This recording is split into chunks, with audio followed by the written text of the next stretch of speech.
अस्सलाम वालेकुम। अस्सलाम वालेकुम। I am your accounting instructor Syed Shahbaz. अच्छा जी, सबसे पहले अकाउंटिंग क्या होती है इस पे बात कर लेते हैं। और अकाउंटिंग में आपने दो वर्ड सुने होंगे कंप्यूटर्स में, डेटा एंड इंफॉर्मेशन। इन दोनों में क्या फ़र्क होता है? कंप्यूटर्स में पढ़ते हैं शुरू में हमें यही लगता है कि अकाउंटिंग और इन्फॉर्मेशन दोनों एक ही चीज़ है, लेकिन दोनों में फ़र्क है। Let me explain it with example.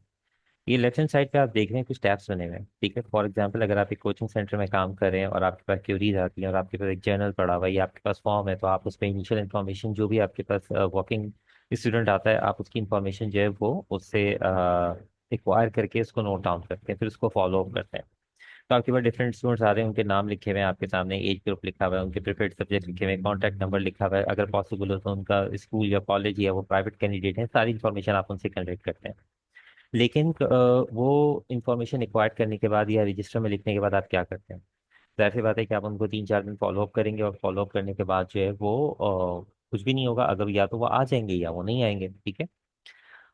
लेकिन एक बात कंफर्म है कि जाहिर सी बात है, आपके पास क्यूरीज हैं, आपके पास और क्यूरीज आती जाएंगी, तो जो पुरानी क्यूरी है वो पेजेस में नीचे चली जाती जाएगी, और फिर वो कभी अगर मतलब 3-4-5 दिन के बाद फिर आप उस क्यूरी पे कभी भी काम नहीं करेंगे, ठीक है। ये डाटा होता है, ये शॉर्ट इंफॉर्मेशन होती है, ये बहुत शॉर्ट यूजेज होती है, और इससे आप बस एक टेम्परेरी जो बेनिफिट है वो हासिल कर सकते हैं।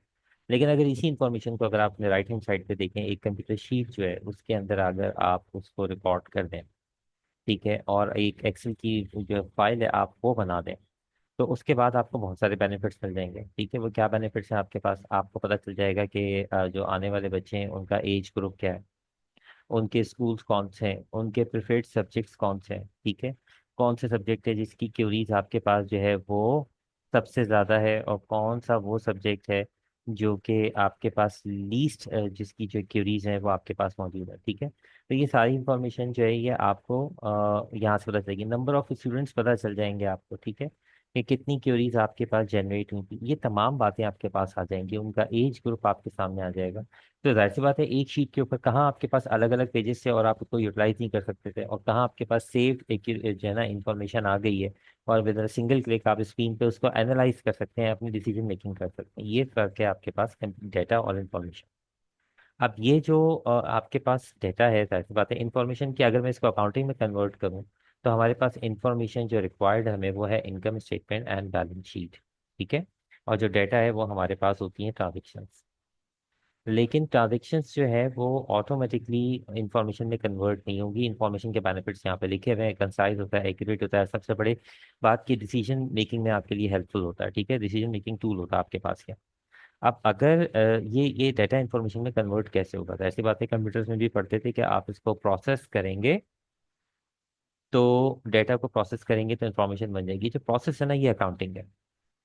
और अकाउंटिंग की सिंपलेस्ट डेफिनेशन जो मैंने लिखी है यहाँ पे, जो आपको याद रह जाएगी, वो है accounting is a systematic process of identifying, recording and presenting economic data, ठीक है। अच्छा, सिस्टमैटिक का मतलब है वन बाय वन, यानी सबसे पहले ट्रांजेक्शन को आइडेंटिफाई करेंगे, फिर रिकॉर्ड करेंगे, और उसके बाद प्रेजेंट करेंगे। और रिकॉर्डिंग पार्ट को जो है, एक और चीज़ ये याद रखने वाली है कि रिकॉर्डिंग जो है वो आपकी कहलाती है बुक कीपिंग। रिकॉर्डिंग पार्ट को हम लोग अपनी सिस्टम्स में जो है वो एज अ बुक कीपिंग भी रिकॉर्ड करते हैं, ठीक है। एक तो ये बात हो गई। अच्छा, अब अगर बात करें identifying what we need to identify, there are total 5 components in accounting. We need to identify whether we are dealing with asset, whether we are dealing with liability, whether we are dealing with capital, revenue और expenses, ठीक है। तो this is something we need to identify. In total 5 components in accounting है जो कि हमें identify करने होंगे। अच्छा जी, बहुत आसान है। What are the assets? Assets are the resources owned by the business. Own का मतलब क्या है? ओन का मतलब है राइट इन ऑब्लिगेशन, यानी आपके पास राइट है उसको रखने का, बेचने का, तोड़ने का, फेंक देने का, ठीक है। तो अगर कोई एसेट्स आपके पास इस तरीके से, कोई रिसोर्स आपके पास ऐसी है जिसके राइट इन ऑब्लिगेशन आपके पास है, तो वो आपके एसेट्स हैं। आमतौर पर fixture, furniture, land, building, motor vehicle, computer equipment, ये आपके बिजनेस के एसेट्स कंसीडर किए जाते हैं, बिजनेस के एसेट्स, नॉट पर्सनल, ठीक है। लाइबिलिटीज, रिसोर्सेज और बाय द बिजनेस, जो लाइबिलिटी जो लाइबिलिटीज यानी जो भी रिसोर्सेज हैं जो कंपनी ने पे ऑफ करनी है या रिटर्न करनी है किसी को, या तो फॉर शॉर्ट टर्म बेनिफिट है जो आपको पे बैक करना है, that is a liability. Let me explain it with definition, मतलब एक प्रॉपर एग्जांपल वो मैं आपको बता दूं यहाँ पे, तो आपके लिए और भी ज़्यादा आसानी हो जाएगी। देखिए, आपको एक लैपटॉप चाहिए, तो आपके पास लैपटॉप खरीदने के दो तरीके हैं। लैपटॉप का एक खरीदने का तरीका ये कि आप मार्केट जाएं और मार्केट जाकर के जो है वो पैसे पे ऑफ करें, और लैपटॉप के हैं। अब लैपटॉप आपका है, चाहे आप उसके साथ चाहे जो भी करें। दूसरा तरीका है कि आपके पास लैपटॉप 1.5 लाख रुपए का है और आपके पास जो है ना वो सारे पैसे नहीं है। ठीक है, आपके पास पैसे जो है वो कम है, आपके पास लेट्स से के 50,000 रुपीज का खाली। ठीक है, अब 50,000 रुपीज आपके पास है, मतलब लैपटॉप आप नहीं ले सकते। तो उसका एक तरीका क्या होता है कि हम लीजिंग पे लेते हैं या इंस्टॉलमेंट पे चीज़ें लेते हैं। हम गए सुरमा वालों के पास, हमने उनसे जाके कहा कि जी हमारे पास तो 50,000 है ओनली, और जो है वो हमें लैपटॉप चाहिए। तो वो एग्री कर जाएंगे कि ठीक है जी, आप हमें जो है वो 50,000 पे ऑफ कर दें, and we will pool further 100,000 to get you the laptop. और उसके बदले वो आपसे पर एनम जो है, यानी जो 1 साल का अगर आपका कॉन्ट्रैक्ट है, तो वो आपसे 20,000 रुपीज जो है वो चार्ज करेंगे। That means you need to pay them back 120,000 rupees over a year. That means K per month आपको उनको जो है वो 10,000 रुपीज की इंस्टॉलमेंट पे करनी। ठीक है, अब इन दैट केस मैं अगर आपसे पूछूं कि आप क्या, क्योंकि इस पे लाइबिलिटी है, आपने अभी तक पूरे पैसे नहीं दिए, तो क्या ये आपका एसेट है? आप कहेंगे जी सर ये बिल्कुल हमारा एसेट है। कैसे? इसको फर्दर एलैबोरेट कर लेते हैं। देखें, 3 महीने गुजरे, 3 महीने जो है वो आपने इंस्टॉलमेंट दी 30,000, और उसके बाद आपको लगने लगा कि एसेट जो है वो आपका इतना यूज का नहीं है जितना कि आपने सोचा था, या वो आपका टारगेट मीट नहीं हो रहा, या वो जिस काम के लिए लिया था वो काम फर्दर नहीं हो रहा। ठीक है, तो आप क्या सोचेंगे कि भाई जाहिर सी बात है कि अब उन्होंने जो ये जो इंटरेस्ट आप पे चार्ज हुआ है, ये इंटरेस्ट जो है उन्होंने बिजनेस ने आप पे फॉर द 1 ईयर किया, दैट मीन्स के पर क्वार्टर जो है वो 5,000 रुपीज पर 3 मंथ चार्ज कर रहा है बिजनेस जो है। ठीक है, ये एक छोटी सी बात बीच में तुझे बताना रहेगी थी कि पर 3 मंथ जो ये कंपनी है ये 5,000 रुपीज इंटरेस्ट चार्ज करिए। आपने कहा कि जी, अब आप गए सुरमा वाले के पास कि भाई मैं I don't want to keep this laptop. ठीक है, और ये वैसे बात है, you are not that fool के आप 50,000 एक दें, 30,000 एक दें जस्ट फॉर 3 मंथ्स। 150,000 का लैपटॉप है, तो आप उनको जो है वो ऑलरेडी जो है वो क्या नाम है 80,000 दे सकेंगे। तो 3 मंथ के लिए कोई भी अपने 80,000 ही पे ऑफ करेगा। तो आप उनसे रिक्वेस्ट करेंगे भाई लैपटॉप रखें और हमें कुछ पैसे दे दें, क्योंकि आप 80,000 तो लूज नहीं करेंगे अपने। सुरमा वाले आपसे कहेंगे कि जी we don't know you, we know our liability which is 90,000 rupees. ठीक है, और अगर आप ऑन द स्पॉट पे करते हैं तो आप हमें 15,000 का रिमेनिंग इंटरेस्ट छोड़ करके 75,000 रुपीज जो है वो या तो ऑन द स्पॉट वापस कर दें या हमारी इंस्टॉलमेंट दे दें, because we are only new you as a account receivable.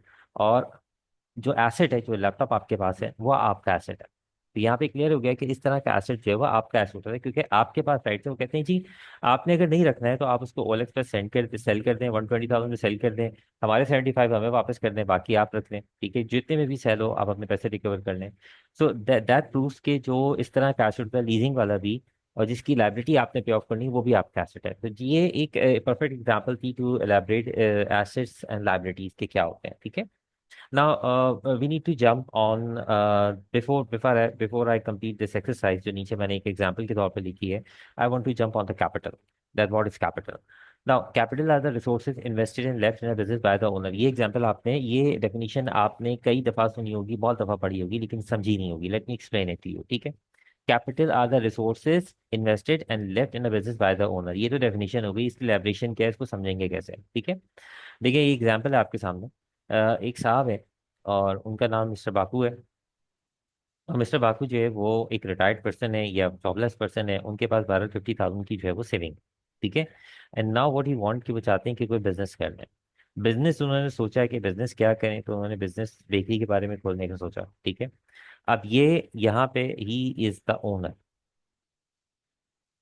ठीक है, ही इज द ओनर। अब बिजनेस खोलने का सोचा, बिजनेस का नाम उन्होंने सोचा क्या रखें क्या रखें। तो आमतौर पर बहुत से लोगों का ख्याल होगा कि Baku bakery must be the name of the business, लेकिन मैं जानबूझ के उसका नाम डिफरेंट रख रहा हूँ। ठीक है, मैं इसका नाम लिख देता हूँ बेकार बेकरी।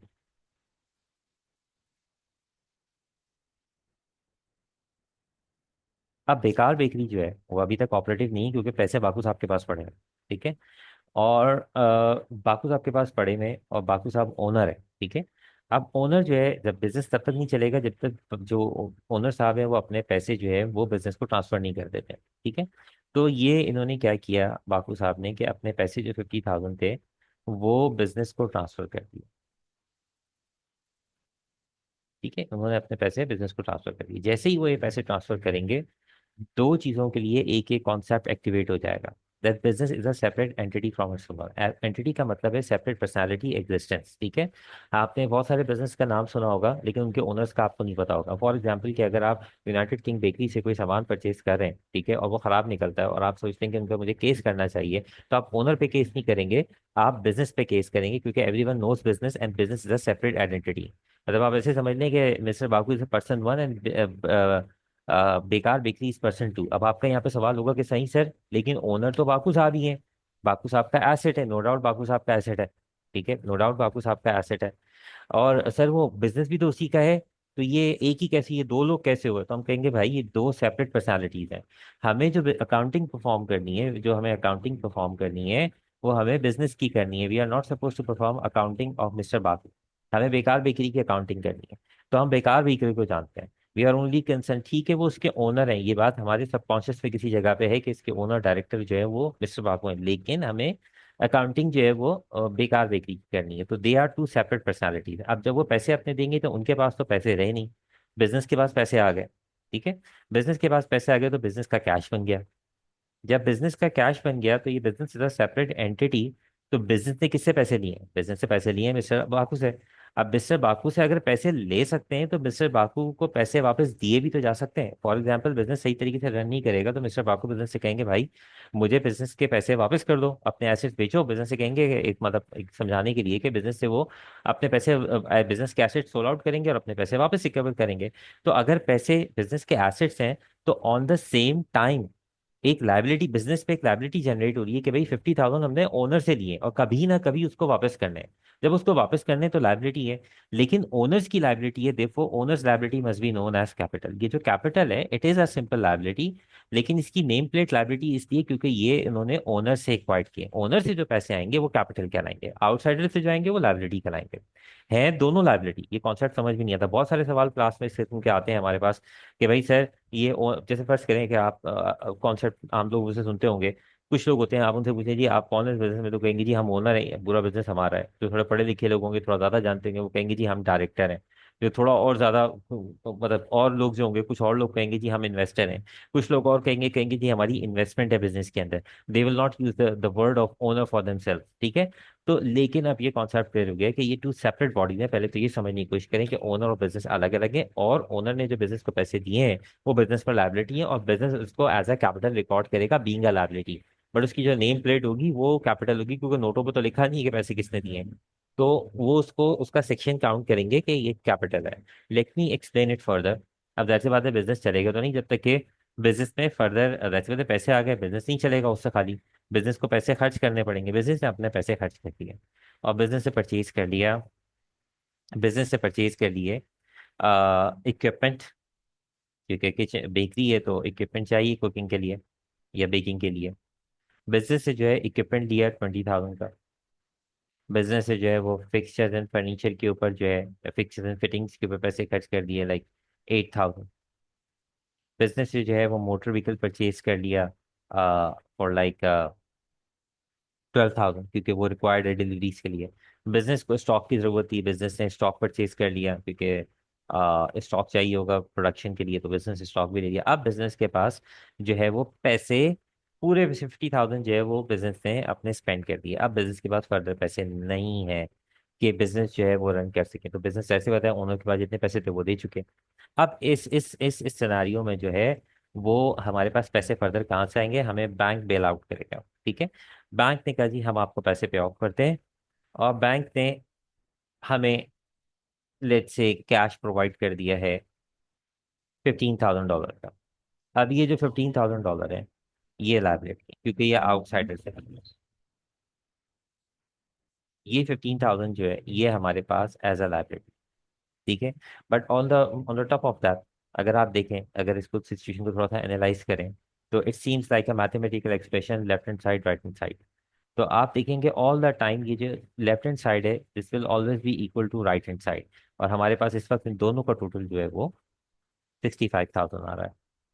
और इसी 65,000 को अगर मैं फर्दर एलैबोरेट करूं तो और से ज़रा देखेंगे अगर आप, तो आपको एक चीज़ नजर आएगी that all assets are equal to liability plus capital, ठीक है। तमाम एसेट जो है, ये बिजनेस इक्वेशन है, asset is equal to liability plus capital, ये इस तरह की से फॉर्म हो जाती है।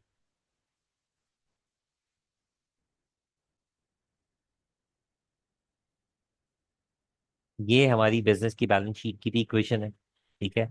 ये मैथमेटिकल एक्सप्रेशन भी है।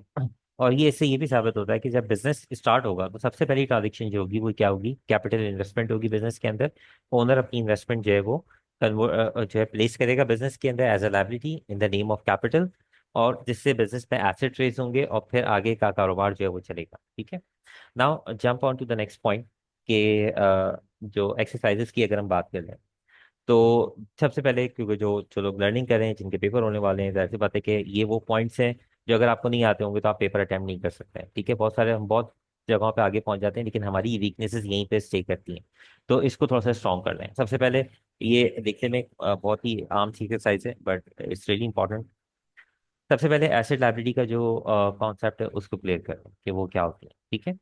तो अगर मैं यहाँ पे बात करूँ, कुछ वर्डिंग्स है जो प्रॉपर आती हैं यहाँ पे। Loan from a centre, is it asset और liability? It is a liability. From centre, from का मतलब है कि किसी से हमने लोन लिया। Bank overdraft, if you overdraw bank, मतलब बैंक में हमारे पास $2,000 है but we have to make a payment of $3,000, और बैंक हमें अलाउ कर देता है, being a regular customer, loyal customer, कि जी ठीक है आप पेमेंट कर दें, कल आपके पैसे आ जाएंगे तो हम उसमें से काट लेंगे। तो that would be a bank overdraft, that will be a short term liability. We owe a supplier, supplier means creditor, credit supplier, ठीक है। अकाउंट पेबल, अगर हम इन्वेंट्री किसी से लेते हैं और उसको ओ करते हैं, पैसे नहीं दिए, तो that person is also a liability.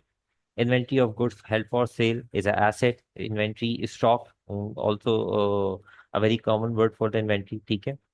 Loan to act up, अब यहाँ पे ऊपर लिखा होता है लोन फ्रॉम। लोन फ्रॉम का मतलब है हमने किसी से लोन दिया हुआ है, और लोन टू का मतलब है कि हमने किसी को लोन दिया हुआ है, तो दैट इज अ एसेट, हमने किसी से पैसे रिकवर करने हैं।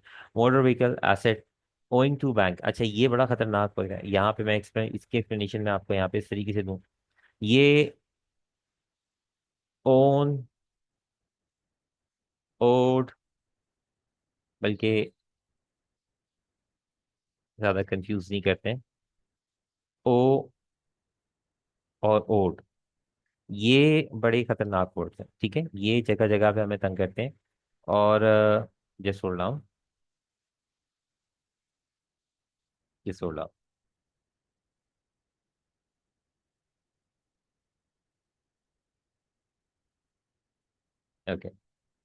ये जो वर्डिंग है हमें जगह जगह पे तंग करते हैं। एग्जाम में इसके बहुत सारे जो है ना वो MCQs और ऐसे आते हैं कि जो हमें फंसा देते हैं कि एसेटिक लायबिलिटी है। उसका एक आसान तरीका है।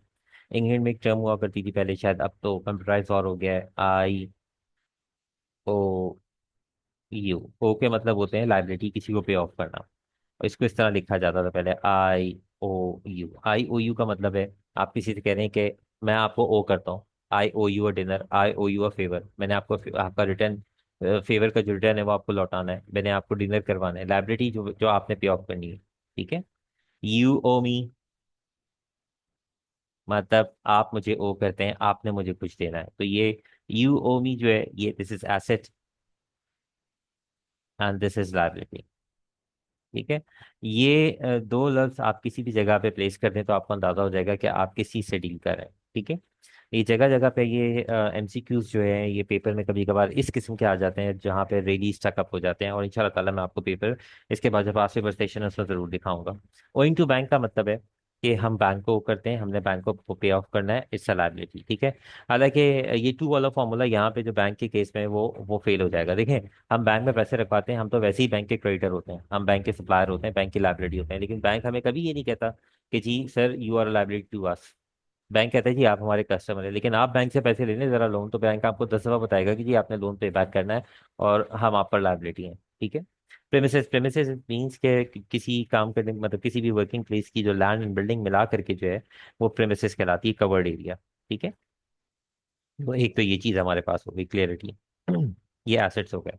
Account payable for inventory is similar to account we over supplier, this is also a liability. Account payable और supplier they are both same words. Inventory asset, ये इन्वेंट्री ऑफ गुड्स हेल्प और sale, और inventory once again asset. Machinery asset.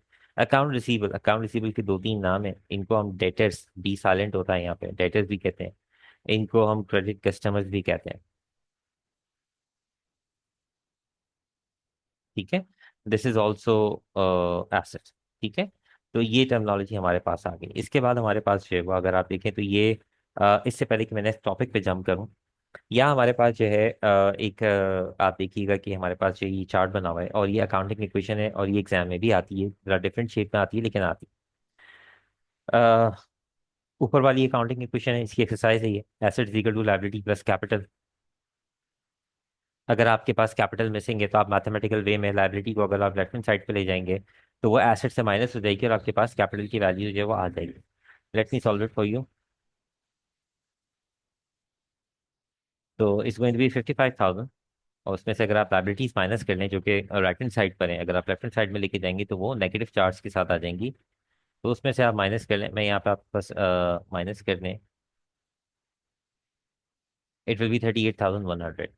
तो ये capital अगर आपने find out करना है तो ये आप इस तरह कर सकते हैं।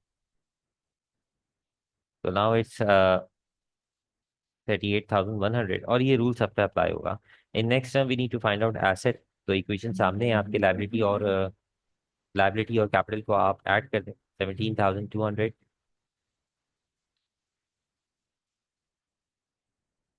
Plus 34,400, it will be like 51,600। उसके बाद जो है हमारे पास वो 36,100 में से अब आपको लाइबिलिटी माइनस करनी, तो कैपिटल माइनस करना है, 7,600।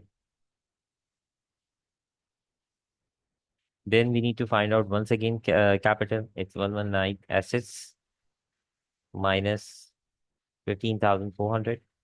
It will be like 104,100. Then ये तो ऐसे ही आ जाएगी हमारे पास, it will be like 26,000 and this will be 159,000। आप यहाँ तक के लेक्चर में आपने क्या लर्न किया? यहाँ तक जो है हमारे पास जो चीज़ें आ जाती हैं उनके अंदर हमारे पास आता है proper resource, proper definition of asset, liabilities and capital. आप देख रहे हैं यहाँ पे रेवेन्यू एक्सपेंसेस मैंने डिफरेंट कलर से लिखा हुआ है इसलिए कि मैं इसको अभी छेड़ नहीं रहा हूँ। इन 5 कंटेंट्स में ये एसेट लायबिलिटी कैपिटल एक क्लास से जो है ना रिलेट करते हैं और ये दो चीजें एक अलग क्लास से रिलेट करती हैं। तो अभी बिल्कुल पहला लेक्चर है तो उसके ऊपर जंप नहीं करते हैं। First of all we learn about accounting equation, that accounting is a systematic process of identifying, recording and presenting. और मैं इसी डेफिनेशन से पूरी अकाउंटिंग को सॉल्व करूंगा और आपको दिखाऊंगा कि ये डेफिनेशन जो है फर्दर एलैबोरेट हो जाएगी। ये डेफिनेशन अगर आप देखेंगे तो ये फर्दर आपको इस तरीके से एलैबोरेट नजर आएगी। ठीक है, ये इसमें कन्वर्ट हो जाएगी इक्वेशन, लेकिन ये कैसी होगी, क्यों होगी, क्या होगा, ये सब आपको अभी थोड़ी देर में नजर आ जाएगा। ठीक है, तो ये नीचे भी अगर आप देखेंगे तो आपको नजर आ जाएगा यहाँ पे आपके पास कि ये मैंने फर्दर सॉल्व किया हुआ है। मैं बता रहा हूँ कि इसके आगे भी स्टेप हैं, लेकिन अभी अभी आज के लेक्चर में इस वक्त तक accounting is a systematic process of identifying, recording and presenting. ठीक है, प्रेजेंटिंग इकोनॉमिक डेटा। उसके बाद अकाउंटिंग इक्वेशन किस तरह फॉर्म होती है ये आपकी समझ में आया, कैपिटल क्या होता है ये आपको समझ में आया, क्योंकि आप कैपिटल में शुरू में बच्चे अगर आपको याद हो डेबिट क्रेडिट की एंट्री करते होंगे तो जब आता होगा started business with capital of 50,000 तो वहाँ पे कोई ना कोई मिस्टेक हो जाती है, वहाँ पे कोई ना कोई गलती हो जाती है कि आप हमेशा कैपिटल को डेबिट कर देते हैं, बैंक को क्रेडिट कर देते हैं, फिर सर आपको बता देंगे नहीं बैंक डेबिट कैपिटल क्रेडिट है। तो इन बातों को समझने के लिए जो है वो आपको जरूरी है कि ये तमाम लेक्चर आपको कंप्लीट हो। ठीक है, अब मैं आपको बताता हूँ। अगर मैं आपको जाऊँ, अब कुछ लोगों को लग रहा होगा ये बेकार है, नहीं ये बेकार नहीं है। ये आप देख लें प्लीज, पेपर वन के अंदर जो है और इवन ये जो बेसिक्स है इनके पास पेपर जो कि मैं अब थोड़ी देर में अपलोड करूंगा, ये देखें, ये आपसे रिलेटेड जो है सारे के सारे पेपर्स हैं। ठीक है, explain difference between bookkeeping and accounting, ये भी हमने पढ़ा है। Explain the accounting entity principle, ये भी मैंने आपको पढ़ा दिया। ये जो क्वेश्चन आप देख रहे हैं ये पास पेपर स्ट्रक्चर पेपर 2 का है, आपके वेरिएंट का है। इसके अंदर कैपिटल फाइंड आउट करने को कहा और you exactly use accounting equation. ठीक है, फिर उसके बाद ये देख रहे हैं, ये इसके मार्क्स देख रहे हैं और ये आपके रिसेंट ईयर के पेपर में, और ये इस तरह के और बहुत सारे अभी आ चुके हैं। अगर आप उठाएंगे 2023-22 के पेपर तो आपको उसमें नजर आ जाएगा 6 मार्क्स किस बेसिस के ऊपर, classification of asset liability and capital. ठीक है, तो ये कोई ऐसी चीज नहीं है अभी तक जो हमने पढ़ी, ये कोई इस तरह की बात नहीं है कि जो हम बता रहे हैं और जो है एप्लीकेबल नहीं होगी, बल्कि ये बहुत काम की बात है। इसी तरीके से अगर मैं आपके पास जाऊँ पेपर वन में, तो ये आप देख रहे हैं पेपर वन में कोई, ये सिर्फ एक पेपर से मैंने पिक किए हैं, सिर्फ एक पेपर के अंदर ये 4 जो एमसीक्यूज हैं ये इसी बेसिक टॉपिक्स हैं, ठीक है। जिसमें सबसे पहला बुक कीपिंग का है कि which are examples of bookkeeping, ठीक है। How does trader use up information provided by the financial statement, ठीक है। A trader bought a new fixture bidding. तो अब ये तमाम बातें जो है, ये तमाम चीज़ें जो है, ये किस तरीके से क्या है, मैं नेक्स्ट लेक्चर में इसको जो है वो अपलोड करूंगा। एज वेल एज ये फाइल भी मैं अटैच कर दूंगा, और नीचे लिंक में जो है वो चेक कर लीजिएगा। तो यहाँ तक की इन्फॉर्मेशन आपके साथ हो गई। इंशाल्लाह ताला नेक्स्ट लेक्चर में इसको फर्दर कंटिन्यू करते हैं। Thank you so much. और अगर आपने अभी अभी अगर आप अभी पेपर देने वाले हैं, आपके कुछ महीनों में पेपर होने वाले हैं, तो ये बहुत ज़रूरी है कि आप तरीके से जो है ना वो तमाम चीज़ों को कैरी करें। मैं कोशिश करूंगा कि शॉर्ट से शॉर्ट लेक्चर बनाऊं और ज़्यादा से ज़्यादा कवरेज करूं, लेकिन लेक्चर सीक्वेंस में देखने पड़ेंगे, वरना आपको कोई बेनिफिट नहीं मिलेगा। फर्दर एक बात जाते जाते और बता दूं आपको, ये आप देख रहे हैं यहाँ पे आपके पास ये चैप्टर, ये छोटे छोटे टॉपिक्स हैं सारे, ये 10 तक जो है। और यहीं तक मिनिमम पेपर, मिनिमम गारंटीड आपके 50 to 60 मार्क्स आपके जो है ना इसमें हिडन है। तो इफ़ यू वांट मतलब, और ये आप एक हफ्ते के अंदर कर सकते हैं, इन जस्ट लाइक 1 वीक। तो मैं समझता हूँ कि इतने मार्क्स तो बड़े वर्थ करते हैं, पेपर आपका सेफ साइड पे हो जाता है। Let's see in the next lecture. Thank you so much.